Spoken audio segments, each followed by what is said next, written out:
Hello and welcome to this week's instalment of Nucleus Investment Insights. We have a special guest this week in John Deniz, who is Chief Investment Officer of boutique fund manager Paragon. John co-founded Paragon in 2012 and is responsible for executing the investment strategy and managing the Paragon Australian Long-Short Fund. John has over 20 years of relevant industry experience, including 14 years in financial markets. John Deniz, welcome to Nucleus Investment Insights. Thanks for having me, guys. Fantastic. And also on the line today, we have our Chief Strategist, David Llewellyn-Smith. G'day, David. G'day, Tim. Sounding great there today. And also, of course, our Head of Investments, Damien Klassen. Hello to you, Damien. Hi, Tim. Lovely. And just a quick reminder that before we get started, to subscribe on YouTube and click on the notification bell to be notified of when we go live or have a new webinar to watch. And follow us on your preferred podcast platform. And for those listening in live now, feel free to drop in questions in the chat box below to have them answered along the way. So we'll jump into our agenda for today. So we're going to be looking at the current macro view.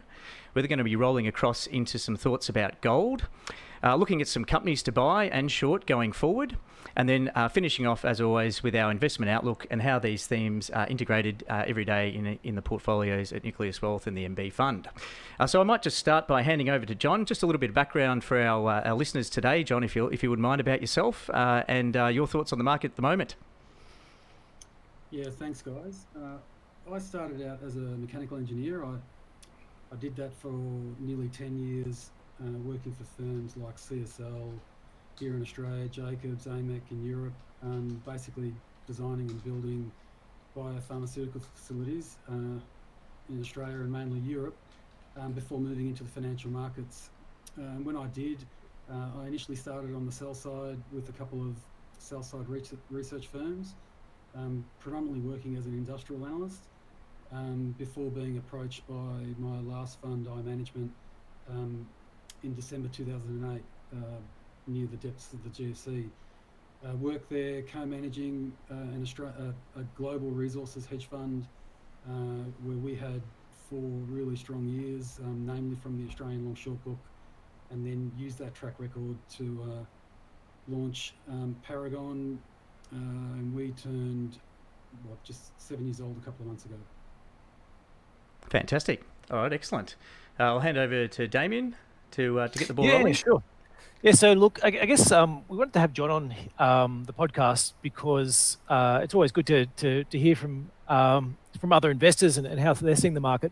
But John's probably a little bit different to certainly different to us in terms of he can both long and short stocks on the market, and he's also, I guess, within the Australian market, he's got a much broader mandate in terms of the stocks he can buy and sell. So, I guess what we really wanted to try and get to the bottom of was how he's seeing it and how he's trying to play the market from the long and the short side.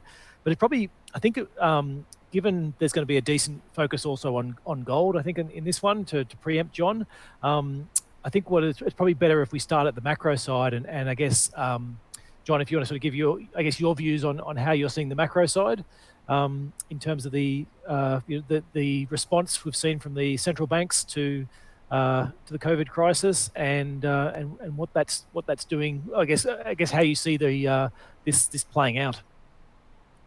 Okay, thanks, Damien.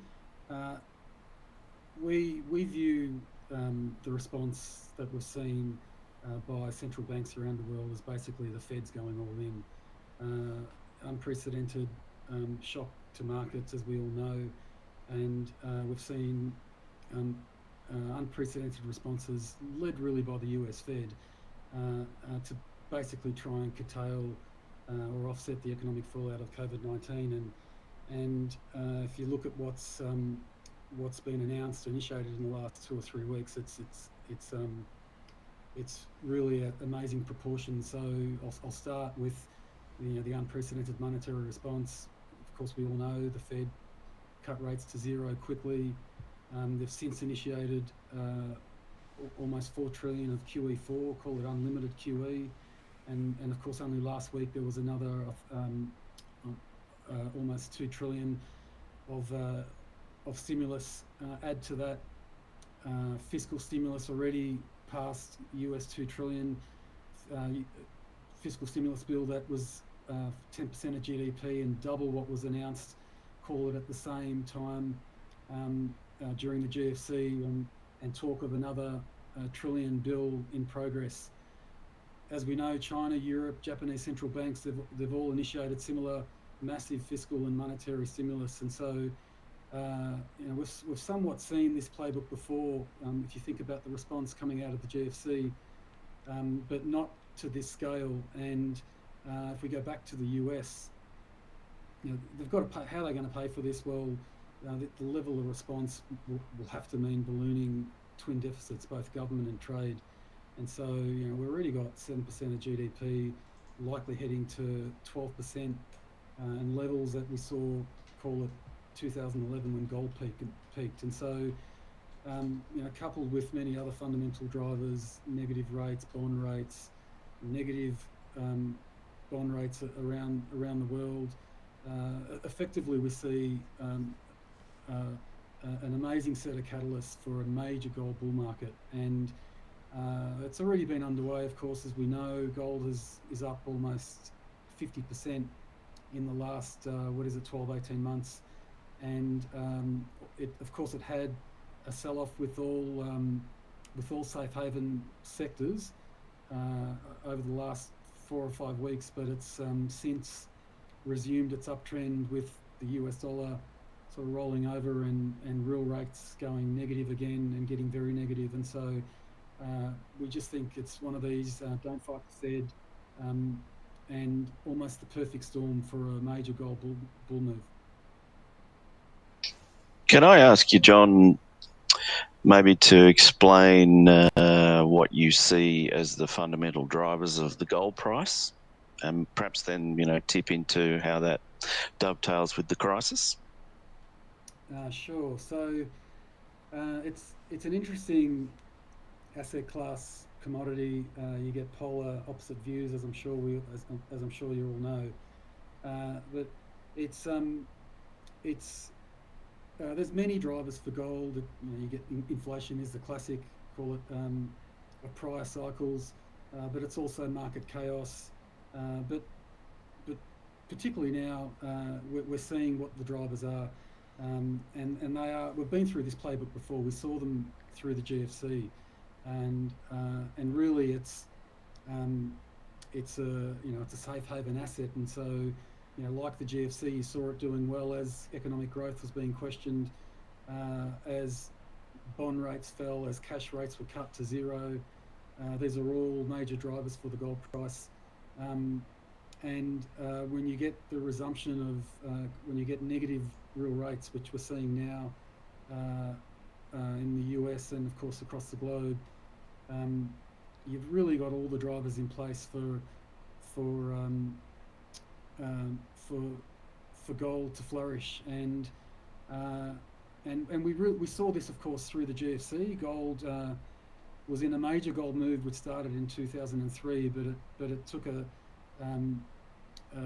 pretty decent leg up, call it late 2007, as markets or investors around the globe started to worry about the risk to markets, and of course the onset of the GFC.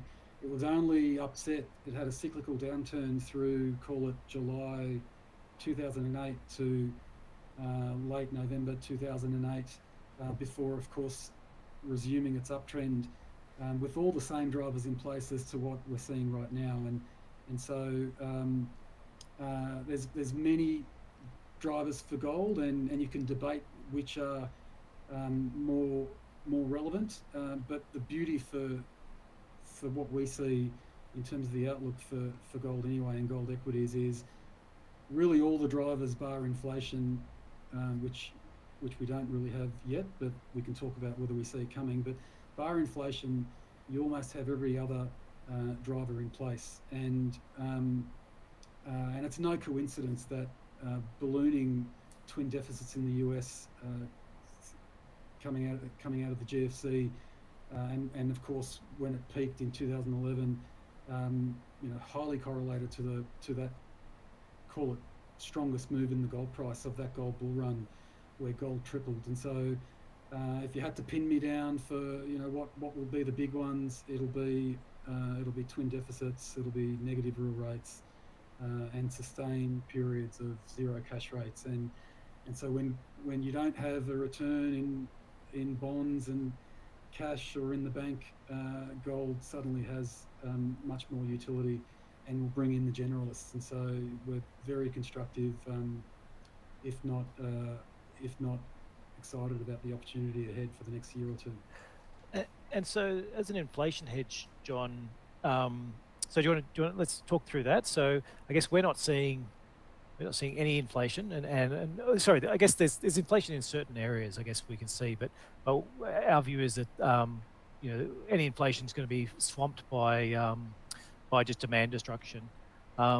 Is that something?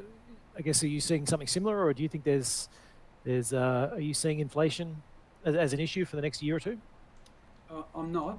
No, I'm not. And but I think at some point we all need to worry about it. But I think it's fair to say that most investors will say it's kind of too far away to worry about today. However, we all know that these long-dated problems can suddenly become a problem. But no. So to answer your question in brief, not seeing inflation risks today as a whole. Of course, you're seeing it in some sectors. Of course, like the gold industry, where they've already seen, I think, 15% wage inflation, which is kind of a third of their cost base only in the last, call it, 6 months. But no, as a global problem, no, we're not seeing it. But like I said, there's plenty of other key drivers in place to keep the upside, to keep the risk for the gold price to the upside. Yeah, what are the other I guess the issues with the gold price in particular is that the amount owned by central banks obviously swamps the amount owned by investors and most of the rest of the world, and so I guess decisions that they make, whether it be something along the idea that a lot of them sort of hold this gold there in case of crises as liquidity there for crises, and I think you'd argue we've got one. What risks do you see around sort of large scale liquidation by central banks of some of their holdings? It's always a risk, Damien, and Russia only last week announcing that they were done buying gold. I think that night you saw gold come off a little, and kind of begs the question, could they become a seller? And so it's always a risk that's flagged, and you have had central banks, if you go back to 2003, I think, the Canadian government stupidly sold almost their entire gold holding at the very bottom. And so, yeah, it's always a risk. But I suppose the beauty in terms of what we're seeing of late is, if anything, there's net buying, and most of these central banks seem to be buying to a level of call it total reserves, and so look, it's a risk, but there are many nations that are nowhere near what you might deem an acceptable level of their total reserves, and so look, where that can happen, and if it kills the market, you'll quickly see me change my view, but for now the odds are stacked in the favour of the gold price continuing to move in a fairly strong uptrend. It strikes me, John, that when you say that if we just go back a bit, that everything's in place bar inflation. In effect, you're arguing that deflation is just as good, if not better, for gold. I mean, when you're discussing debasement of currency, especially the US, all this instability in the underpinnings, monetary and fiscal of currencies, and negative real returns, low interest rates, these things are all indicative of massive deflation.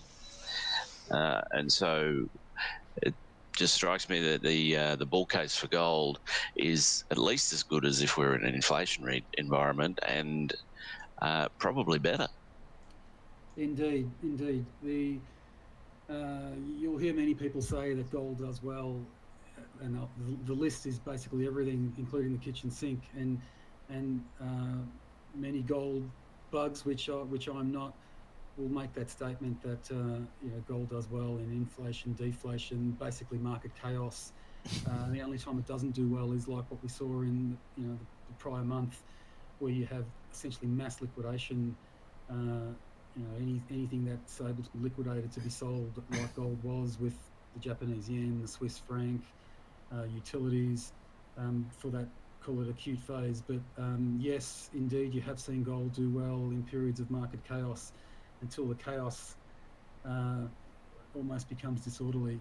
But yes, that's right. I suppose I mentioned that I mentioned inflation because that's one of the main drivers you tend to hear about when you look at, say, if you look at the last 12 gold bull markets.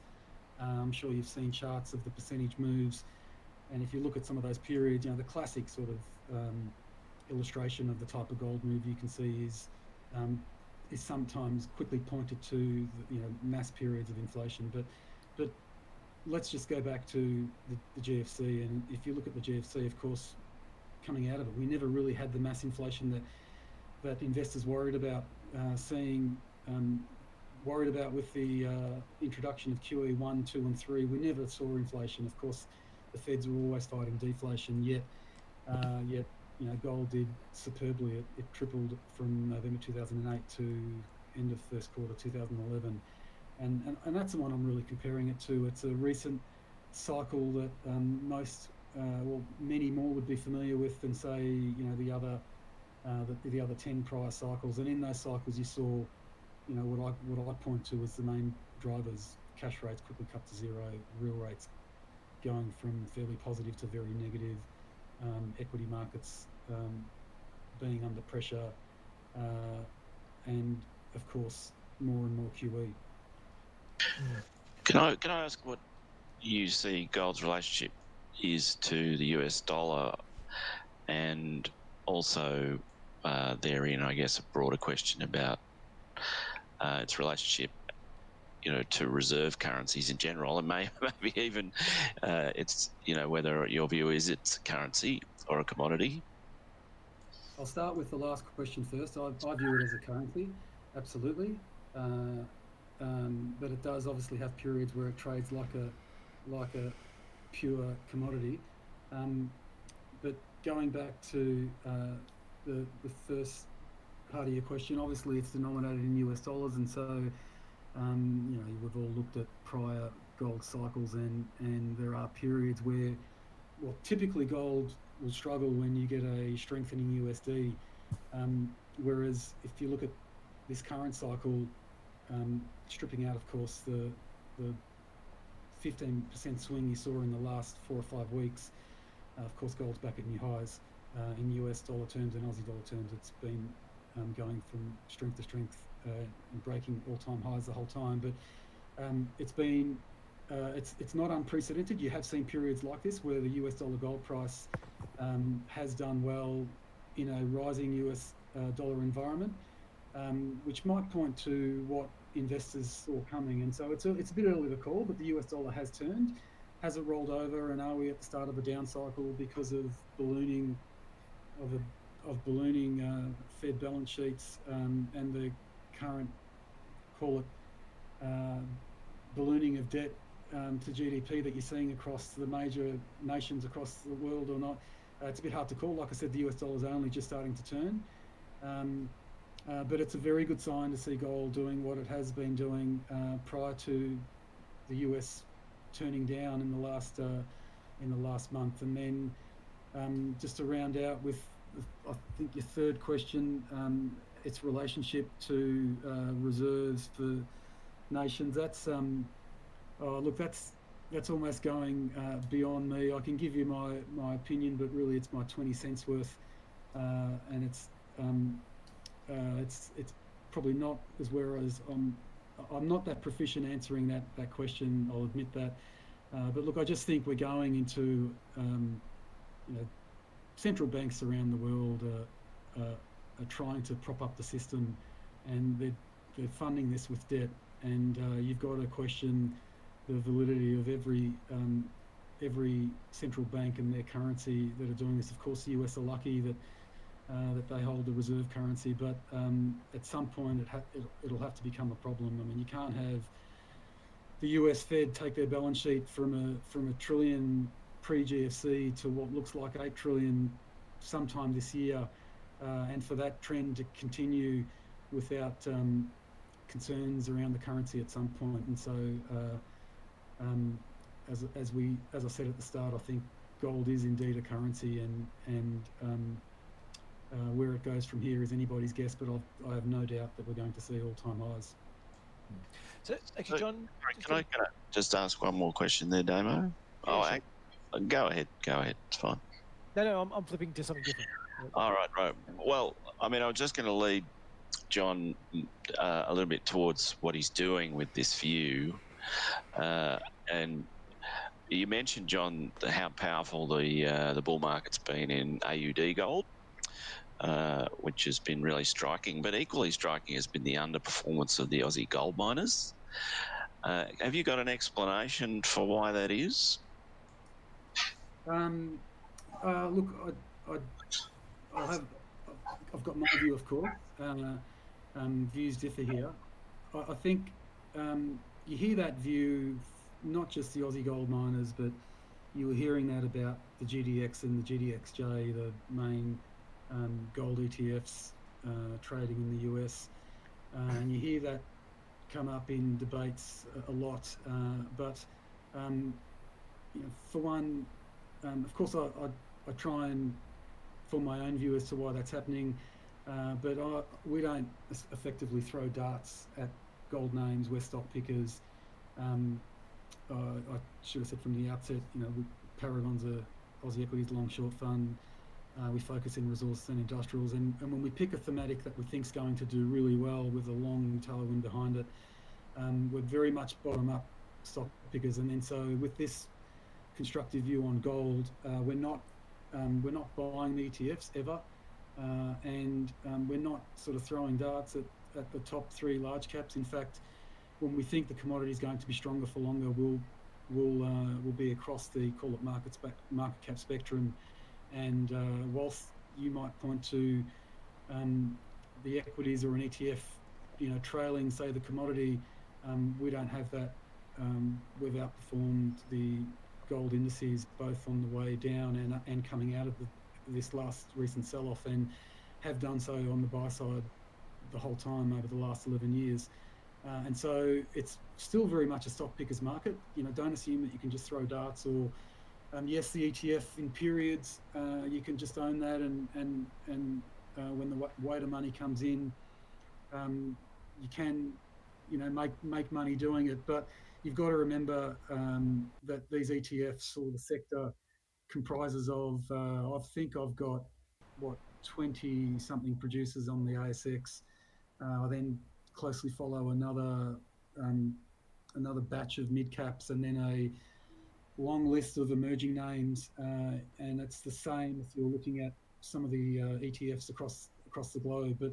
But there are good and bad producers that make up these indexes, and you definitely want to be picking the names that are if you've got a large cap name, a growing large cap that's self-funded, call it plenty of exploration upside to expand the current opportunity set. If it's a mid-cap name, it's ideally bringing on another asset, or has growth, has organic growth. Or if you're going down the risk spectrum and looking at an emerging name or a small cap, you want a high cost leverage name that can suddenly bring on some economies of scale, or a discovery name that's about to bring on, call it, the next best name. And so yes, you do see the indices or ETFs on occasion trail, but I can show you plenty of individual stock names like our De Grey Mining. That's the best performing gold stock in Australia, I think, on any sort of relevant time horizon. Alasa, some of these mid cap, large cap names, same story. But just to sort of round this out, the only explanation, sort of high level explanation I can give you when you see long periods of underperformance of an ETF or an index, particularly an Australian one, is what we've seen recently. You've seen the Aussie dollar gold price go from strength to strength, continue to break all-time highs, whilst the US dollar gold price has been a little more volatile. And you've got to recognise that a lot of the buying here in Australia, a lot of the on-the-margin buying, is from North American institutions. And what's strange is it's the US dollar gold price that will drive the buying more so than the Aussie dollar gold price. And that could be a function of a couple of things. And the biggest one that comes to mind is, when the Aussie dollar, whilst these guys can hedge, whenever you see a period of the Aussie dollar underperforming, you really need to see that stop and for the Aussie to start to recover. And so it's no surprise to me with, the Aussie dollar bottoming against the US, that the Aussie dollar gold names have started to outperform. And you're kind of seeing, and I sort of think of US institutions coming in, buying for what they now see absolute performance in the Aussie names, as well as FX translation benefit. And John, my experience has been that when commodity prices rise, it's usually it is sometimes it's often the lowest quality stocks that actually rally the most in terms of it being, if you've got somebody who's producing at say $900 US dollars an ounce, and so they're making a $300 or $400 dollar margin for every ounce of gold, and then the gold price goes up considerably. That the gold price goes up $400, they sort of double their profits. But the person who is producing it at $1,300 and so was basically break even at a gold price of $1,300, and then the gold price goes to $1,700, all of a sudden they go from making nothing to making bucket loads of money. So there's sort of that almost, there's an argument in when you expect the rallies to happen, to sort of go as far down the quality curve as you dare, so to speak. Would you see it the same way, or how do you? That's absolutely spot on, Damien. If you're right, that's what you saw, of course, in the last cycle, and hence what I was saying earlier. If you think the move is going to be strong enough and long enough, you definitely want to be across the spectrum. And indeed, those high cost leverage names that you described, they tend to be, call it micro or small cap gold names, and they could be brownfield assets that are being dusted off and restarted, or even current producers that have always struggled. But now, with the gold price rising, and if they can get their costs under control, indeed these high cost leverage names will drastically outperform the peer group. And but from the outset, you have to have that view that the move is going to be stronger for longer, because some of these names can be less liquid, will carry greater risks. But if you get them right, a brownfield restart, or just a high cost leverage name that is possibly going from even hedged to unhedged if the hedge book rolls off, the margins they make are outstanding. And so, fast forward to today, with cost inflation that I touched on earlier, all in cost for these gold producers is somewhere around $1,300 to, call it, $1,500 Australian an ounce. And those that are unhedged are currently realising $2,715 Australian an ounce. And so you're getting greater than 100% margin, compared to 30% maybe not that long ago. And so yes, I'm very bullish on the gold price move. And so if you look at our gold's our highest weighting by far in our portfolio. We're in 7 names. 3 of them are, call it, emerging micro small caps. 2 of them are in mid caps, and 2 of them are in large caps, high quality. And they tick the boxes in terms of what I think you need for a big move in the names. And in fact, we expect to see multiples in the high cost leverage and emerging names that we hold. On the cost front, though, so with oil prices obviously plunging, and I'm guessing that employment, although you did say that there'd been some wage pressure, I'm guessing that's going to come off over the next little while. You'd think there's probably room to move on the cost front as well.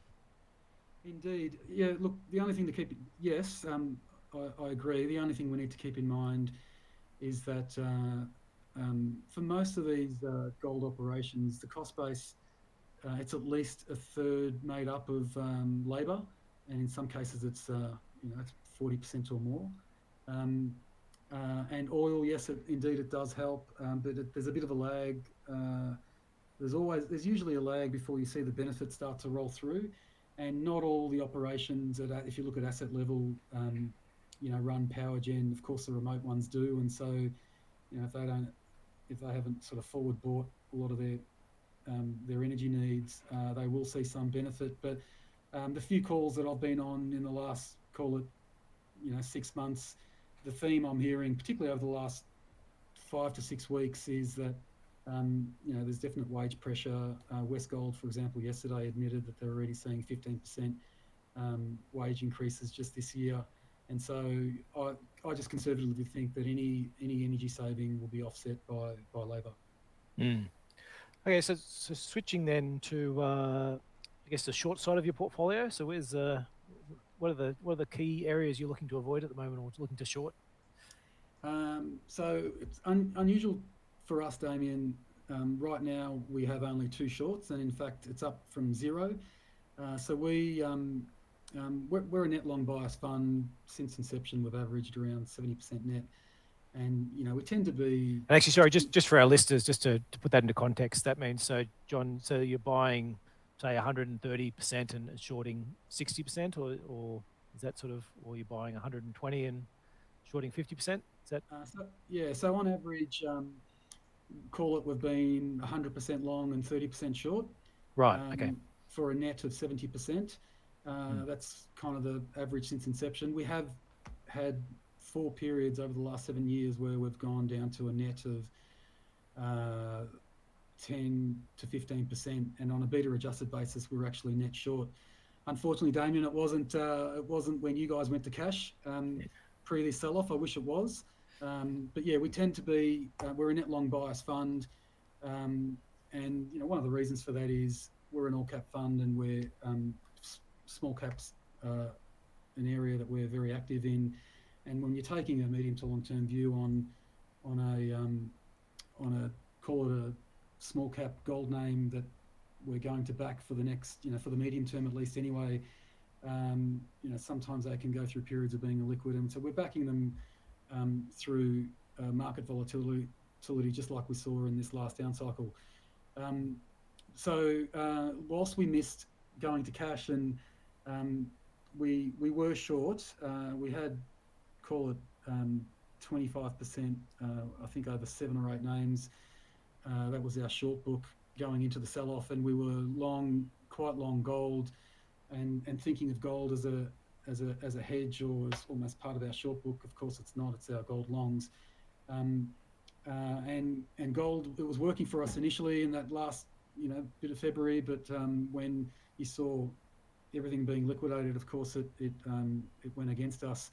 But once the sell-off got to what we thought were extremes, about 3 days before the market bottom, when was that? March 23. We just took the view that it was just too far down, too fast, and we covered our entire short book. And only in the last couple of days have we added a couple of banks on the short side. And I suppose the message there in not really adding any shorts right now, my view, and I suppose we'll come to this later in the call, but we see this sell-off as cyclical and not secular, and we're comparing it very much to, say, 1987.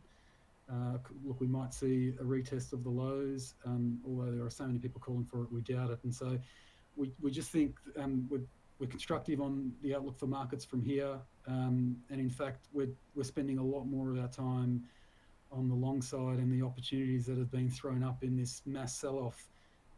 And so yeah, it's an unusual period for us with with only 2 shorts on, and the bulk of our time and capital on the long side. Yeah. Okay. So we'll definitely come back to that. But why don't we? Do you want to jump maybe into some of the? So what are the industrial sectors then that you're looking at in terms of opportunities on that side? So we focus almost exclusively on resources and industrials, and So we don't really touch the banks on the long side anyway. And in the industrials, effectively what we call that everything ex banks and resources. But for us, it tends to be the focus and allocation to capital tends to be just pure industrials, mining services companies, and tech and fintech. And so gold our biggest weighting, but beyond that, it's fintech and technology. And in the fintech space, it's 3 or 4 names. And so, is there a macro view on the fintech space then? Look, effectively, we're looking for, I suppose the macro view in its simplest form is bonds at virtually, very low bond rates or negative in some jurisdictions, and zero cash rates. We just think it's a great place for growth names, and the standard growth momentum names that you've seen do well. We think there are many names that arguably do even better in a post COVID-19 world, and so they tend to be names that are strong in the cloud, or where you're seeing disruption of old industries. And so fintech for us is an obvious area that we think does well in a low growth world, call it, as well as technology names. And they're not names that are unique to us. I mean, we had sold several names, not quite at the top, but have recently bought back into names that we've written about and been vocal on several times over our 7 years. For example, Zero Accounting, EML, ISX is another name of ours. I could keep going. Jumbo Interactive, and then in the pure industrial names, the mining services ones are an obvious sort of focus area for us, being an extension of resources. And NWH, for example, the standout mining services stock on the ASX, was down almost 70%, despite what we think is a tier 1 order book. And several names, whether it's tech, fintech, or conventional industrials, that were down, call it 50 to, in some cases, 80%, with sound balance sheets, with what we think are long-term tailwinds in place. And if they, are to take a hit for this acute phase that we're going through, well, we think it's a 2 to 3 quarter hit only. And even if you gave this year's earnings zero, we don't think call it 60 to 80% sell-off was justified in any way. And so, they're the kind of names they've gone straight back into. So, can I ask, John, do you have a view on Andrew Liveris and his vision for kind of a repatriated Australian manufacturing boom? Is that something that you see as an investable theme? Oh, I'm sure it is. I suppose it's been one that's been much more widely talked about in the US, arguably for longer. And so, yes, of course, it's a theme, but you've got to get the timing right. And we've had plenty of cases in the past where they've gone a bit early, like the electrical vehicle lithium theme, and we only have so much capital, and so we're always trying to marry the thematic opportunity set with the right timing. Not wanting to go into something where it could be dead capital for 3 to 6 months. And so we're just we're a small team. We're 3 people, 2 on the investment side, Harris, Kaliki, and myself. And so we'll go from the 2 of us. We'll move from one theme to the other, and we'll typically focus on 3, 4, maybe 5 themes at one time, and that's not at the top of the pecking order for us. Not at this point in time. Okay, so let's go back to this the whole thought about the recovery then. So I guess where we're concerned the most is around the whole debt side and the balance sheet side, I guess, for whether it be for households or corporates, in terms of the getting caught with too much debt and companies going broke, and then unemployment ticking up, and then you're needing either you're basically needing companies then to start hiring on the other side of it, And so given that there's reduced demand, we're sort of guessing they're not going to be hiring straight away, and they're going to take a while to sort of fill up their current capacity before they then go out and find more people to start adding to it. So I guess it sounds like you've got a more bullish take on the recovery. Do you want to maybe elaborate on your thoughts? Sure. Look, I mean, I should say from the outset, as I'll reiterate, we're not a market fund. We're completely index unaware, but of course we follow markets and take and form our own view. What we're really bullish on are I call it subsectors or thematics that we think do well, particularly in this environment. And we've talked about gold and call it some of the growth tech, fintech names. But if we do just, for what it's worth, my market view, look, I'm also concerned about, how the Feds are going to pay for this rescue plan that we're seeing across the globe, and the blowout of balance sheets, and of course, it's a problem. It's just a question of when it will become front and center. And I was concerned about this coming out of the GFC. And what I will admit was, I suppose I was a little slow, really embracing the recovery and what QE1 did for markets. And so, and that's effectively what's driving my my bullishness this time round. That yes, this economic fallout and the pace of it has been unprecedented, and we're seeing, what's hard to get your head around in terms of blowouts in unemployment.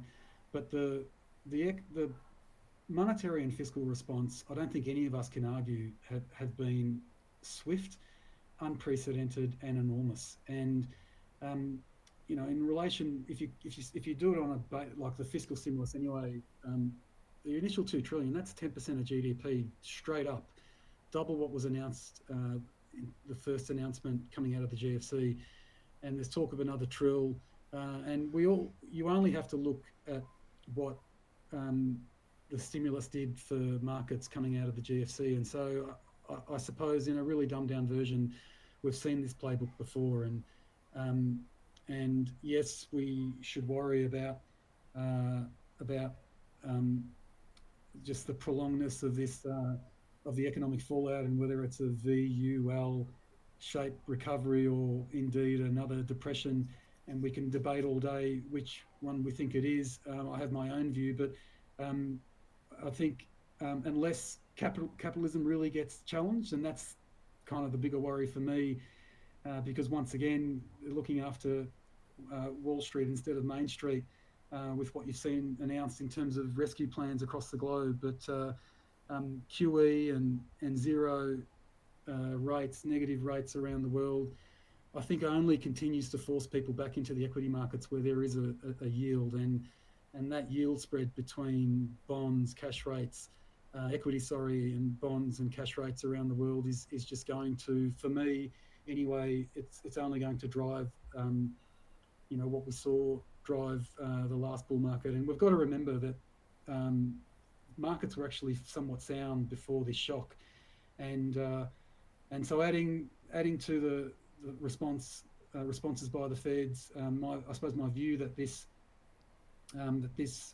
economic shock is an acute and short-term shock in nature, and we're seeing, we're all watching the same data points. We're seeing that infection curves are topping out, and if indeed starting to turn down across the world. And our view, I suppose, like the increasing view for the US anyway, is that their peak negative news is probably this month sometime.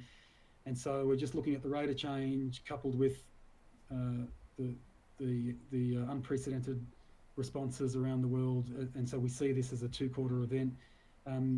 I could be wrong, it could be 3, it could be 4, but either way, Damien, we think next year looks much better than this quarter and next, and we're medium to long-term investors, which gives us, I suppose, the confidence to be investing.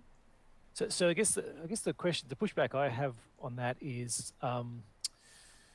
so do you think companies though are going to run lower debt levels than what they ran pre pre the COVID crisis, and they're going to add more to their supply chains and sort of in terms of the more fat into the supply chain? I think on the latter part of your question, they have to, and even the first part of your question, I mean, we're already seeing mass capital raises right across the ASX from supposed high quality companies, and of course they're masking it as working capital cover, but the size of some of these raises suggests that they're doing a bit of both, working capital cover and trying to improve their balance sheet in the downside scenario that a second growth in infection curves comes and we get that second shock. But look, my gut feel is yes, you'll see both of those things happen. But so both aspects of your question addressed. But I won't be surprised at all to see in time for old bad habits. Kick in. Yeah. You've got to give it a couple of years though, at least, don't you? You got to give it. Right. The bigger issue though, and look, Damien, you've asked me a question that I had for you. That's the thing I'm trying to figure out. What's a post COVID-19 world look like? Whether it's supply chains or buybacks, which have been a huge driver for US markets. I mean, we've all read and heard of how some of these companies have spent $40 billion on buybacks and now asking for $50 billion worth of bailouts. And so, I can't profess to know what that answer is. I suppose it'll depend on the level of, it'll depend on how the debate goes. But, I'm effectively, for our fund anyway, being index unaware, we made sure first up, I mean, we had to, wearing, some of the pain in the sell-off, we had to firstly make sure that what we decided to hold were companies that were, every one of our companies were net cash. That was a undebatable point. Yep. And had the cash to see themselves through at least beyond this year, if not next. And we saw very little risk of a dilutive capital raise where a company could be forced to do, like we've seen a few companies across the ASX do already, where investors have said we'll only step up if you completely kind of wipe out that risk. And so we're focused on the companies that we think are well placed, don't have that dilutive capital raise risk, and in turn diluting the upside we see coming out the other side. Yeah. And so look, I guess my I guess where I'm leading to with this is from my perspective is, and we've obviously, as you said, we've got a different market we're addressing, because we're investing in the market in terms of saying, look, we're limited to the top 70 Aussie stocks and the top sort of 1,500, 1,600 globally. So there are definitely opportunities to sort of escape the market cycle, but across the across our whole book, we've got to make the decision. Do we want to be in this market from the stock market perspective or from the bond market? And I guess that's where what we're seeing as a real struggle is, we think earnings in aggregate are going to be down because of the gearing and the supply chain measures alone, let alone any demand destruction from these massive unemployments. So if you just said how far have earnings fallen so far, they're down to about 20%, which is similar. It's about half what earnings fell in the financial crisis. And when I'm saying earnings, I'm talking forward earnings. So getting rid of the sort of issues you get from the from write downs and all that type of stuff. And my issue is, if you use those earnings now, the market's on 20 times. So the PE of the market is higher than it's been at any time since the tech wreck. So let me ask you then, Damien, how do we read that? Sorry if I can jump in, do we read that as expanded multiple at the bottom, or do we read that as a warning sign? Oh, exactly. And so will earnings fall further, I guess is my first question. And I think the answer is absolutely yes, because I think there's a lot of companies out there, a lot of big companies have pulled guidance, and you just look at what analysts have done, and they've really just edged things down a bit. They haven't really pushed it far enough, because they're waiting for the reporting season coming out. And so my concern is I guess from a global perspective, so I'm looking at that and saying, look, do I want to get out? Say you lose another 10% off the market, and so now you're paying 20 22, 23 times earnings, saying, well, do I want to pay 23 times earnings for, possibly the biggest economic downturn we've seen for the last 100 years? So 80 years, if you want to take it back to the 100 years, and saying, well, I'd probably prefer to be buying it at a little bit cheaper on a PE basis on that perspective. And so, I don't know. I guess what we're concerned about, the differences with the financial crisis to now, is that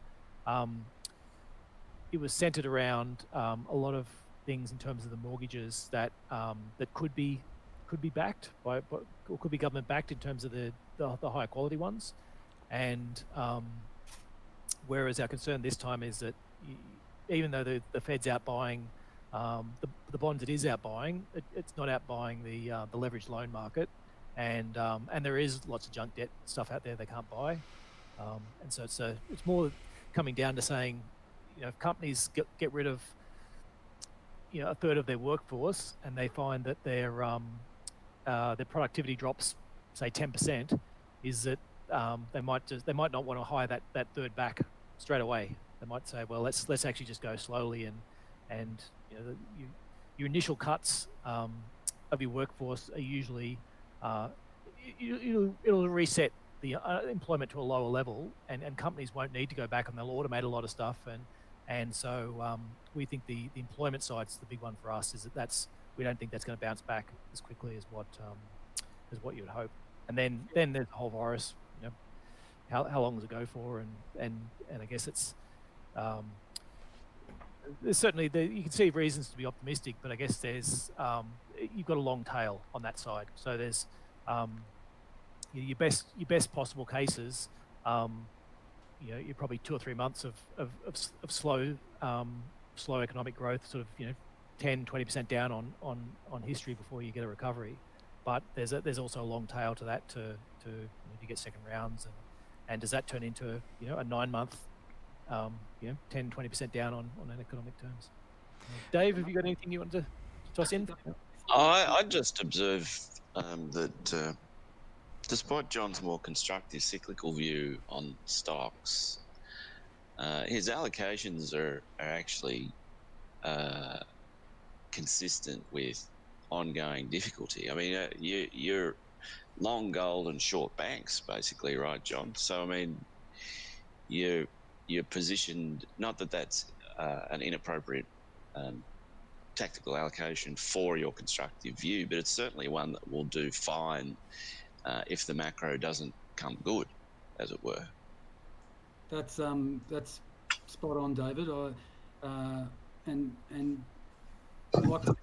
We're fortunate that we're completely index unaware, and we've got a completely flexible mandate to do that. So yes, while I view this as a cyclical downturn, and for the secular bull to resume, if I could describe it that way, my positioning is still somewhat conservative, because the gold positions, whilst they're longs, they are negative beta stocks, and so if you look at our net exposure on a beta adjusted basis, yes, your comment was accurate.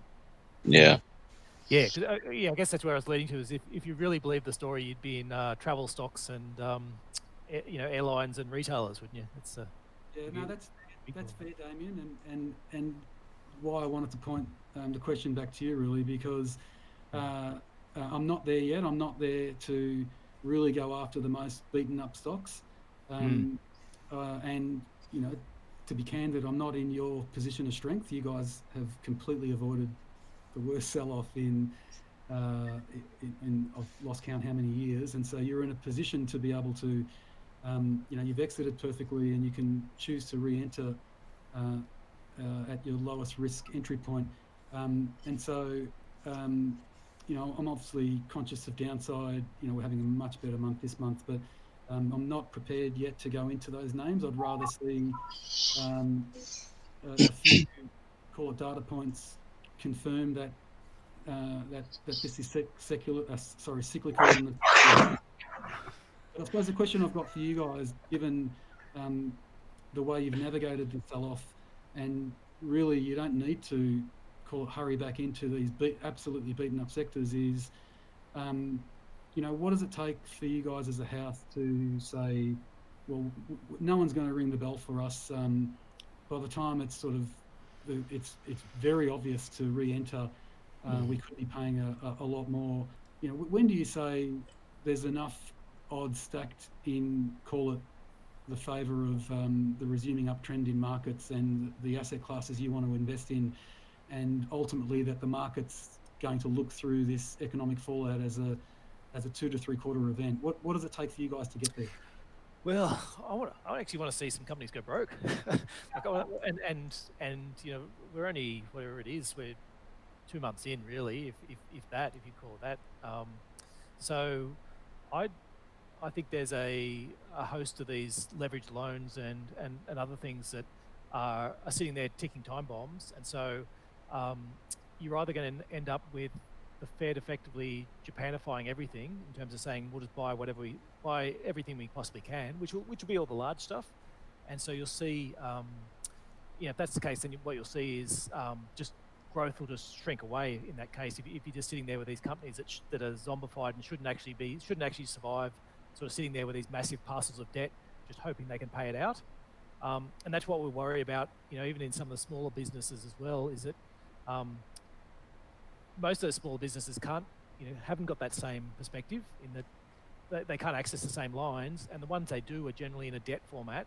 So it's sort of saying to some of these guys, well, yes, you're running your small business or whatever, and you've run into this problem with a demand thing. Would you like an extra $250,000 loan? Great, here you go, and that's great for them sort of to get through it. But at the end of it, they're sitting back there with lower demand and a lot more debt than what they had beforehand, and they're sort of stuck in this whole, I can't hire somebody else because I need that money to pay off the debt that I was just paying. So I guess we just want to see some time pass in the end. We just want to see time pass and the economic effects, because we just feel as if it's all speculation about what the economic effects are.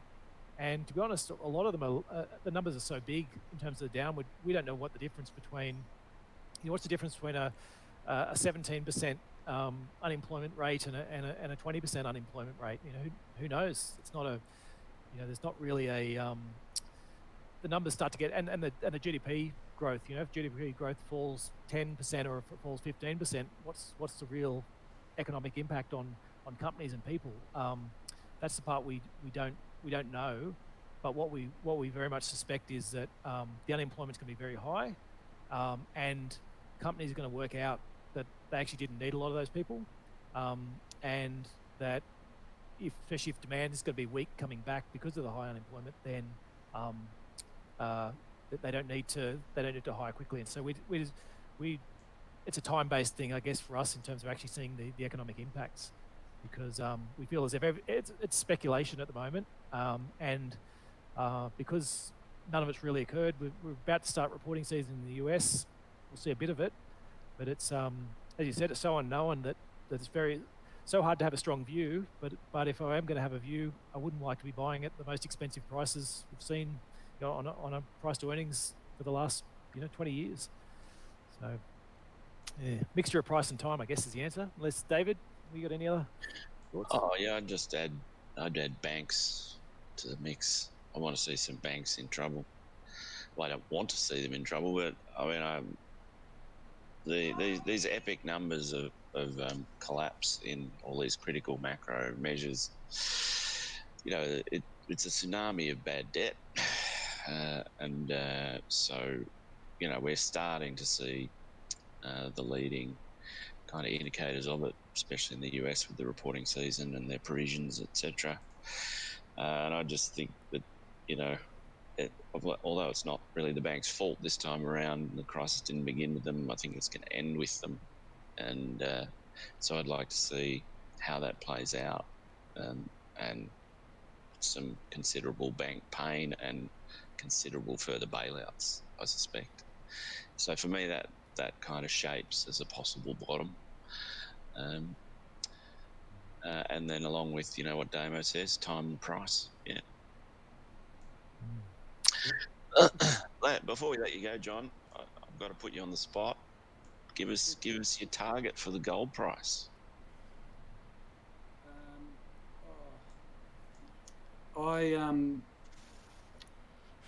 last gold cycle, gold hit, I think it was 1950 US an ounce intraday, and now it's at, call it 17 US an ounce.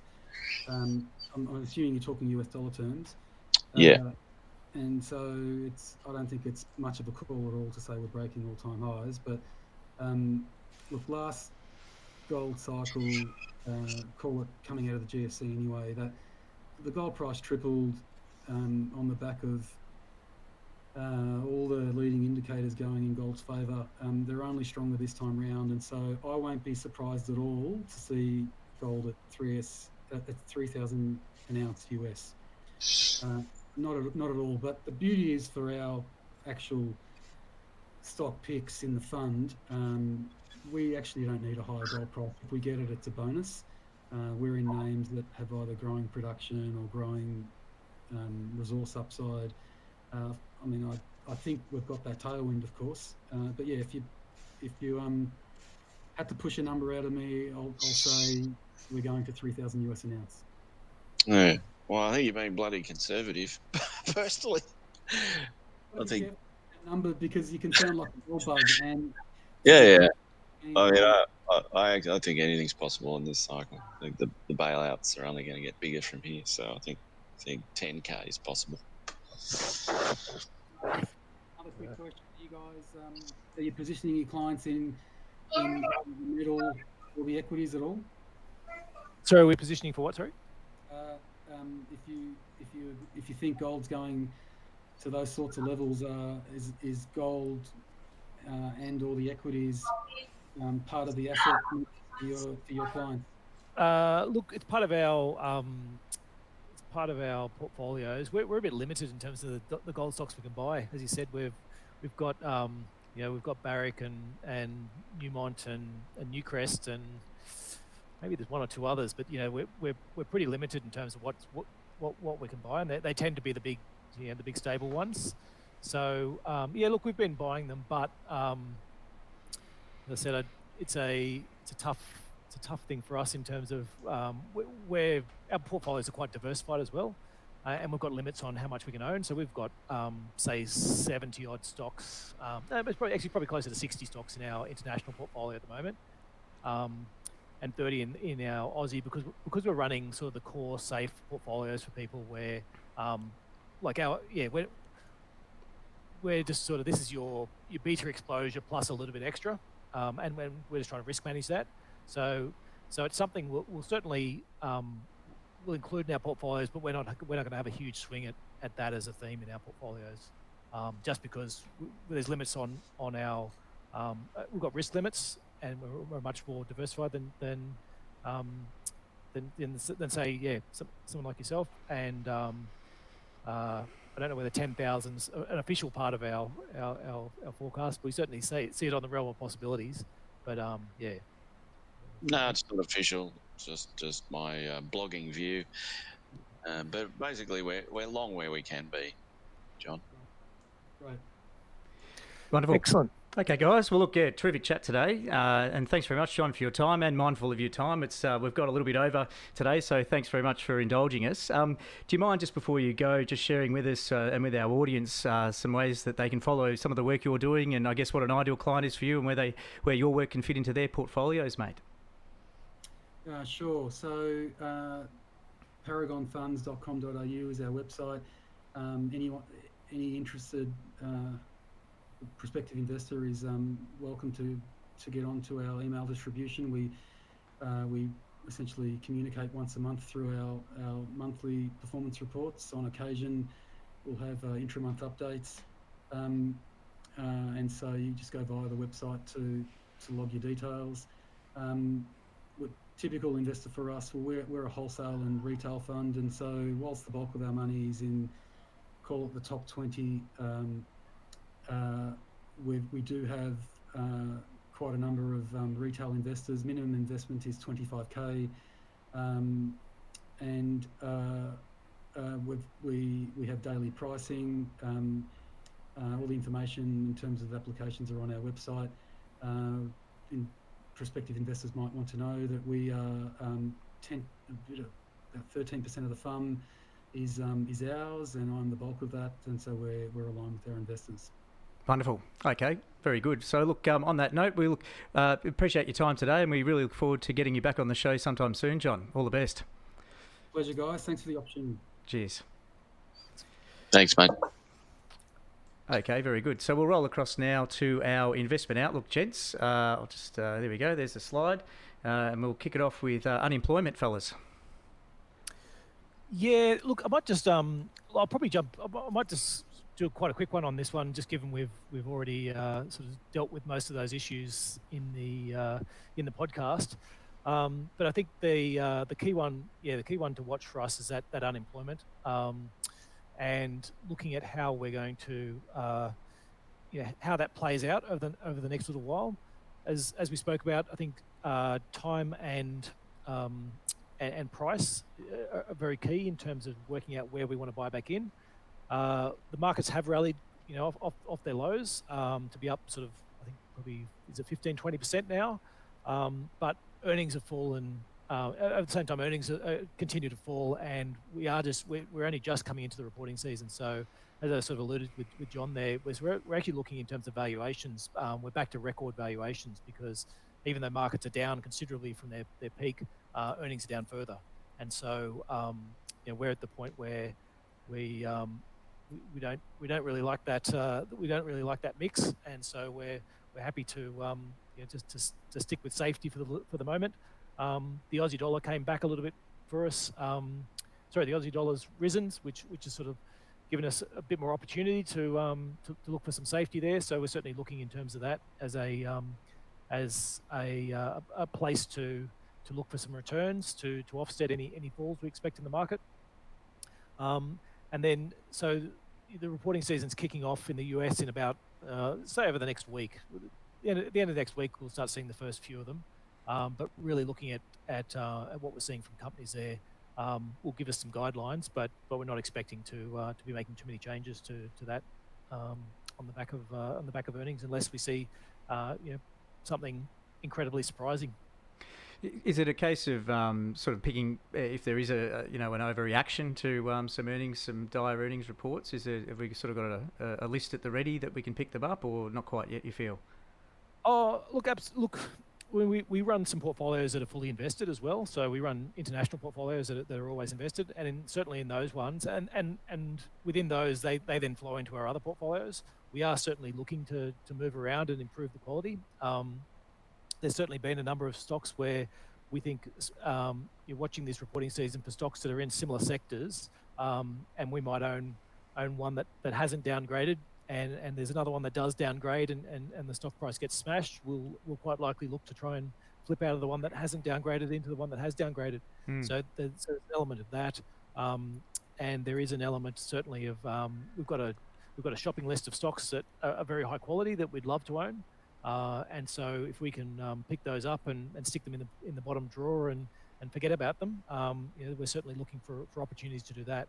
So there's certainly a number of names there that we have on our radar, and for a lot of it though, getting the more information and just getting into that reporting season and seeing more about what the companies are saying and what they're seeing on the ground level. Not that I think companies have a great outlook onto it, but there are some sectors where we really want to see what the consumer's doing and how hard it's hit, and what steps they've taken as a company to actually mitigate in terms of layoffs and reducing their ongoing cost base. Because there are a number of US companies that are in their sort of blackout period where they can't make comments, and so it'd be good to start seeing the other side of that. Great, and just one last one actually, just talking on the earnings. So from memory, so the US's reporting season's coming up. Is there what's in between that, and I think Australia is a little bit later in the year. Is that right, Damien? Yeah, you're a while away from hearing Australian companies report. I mean, there are some that will report. So you'll see some of the banks that have a March year end, March half end come out. But we're talking another 3 months before, or 4 months before you're going to see the majority of companies on the ASX actually giving results. Okay, very good. Any last remarks from you, David? Oh, no, mate, that's fine. I'll preserve you from the cacophonic noises of my homeschooling. Okay, very good. All right, thanks very much, gents. Terrific show there, and we'll leave it at that. We'll roll across to coming up next week. So we have Catherine Cashmore, who is our friend of the show, been on a number of times, and is going to give us perhaps a little bit of insight now for those, I'm sure, like the rest of the country, have been sitting at home, haven't certainly been attending any auctions, probably haven't been looking at buying real estate. So I think there's, as it's been well publicised, a looming issue rising in the Australian property market. So we're really looking forward to Catherine, who is obviously in the industry, right at the coalface, sharing with her thoughts on the direction of the Australian property market, potentially for the rest of the year. So we'll catch you there, same time, Thursday the 23rd of April. Head over to the Nucleus Wealth live webinar page to have your questions answered live, and we'll catch you there. Cheers. Well, that's it for now, and thanks for watching. If you like what you heard today and you'd like to hear more, head over to nucleuswealth.com/subscribe. Give us your email address, and in return we'll send you a weekly email with new webinar topics, links for our podcasts, and other news from Nucleus Wealth. I certainly hope you've got something out of today, as I have, and we'll look forward to catching you at the next one. Cheers. Can I speak?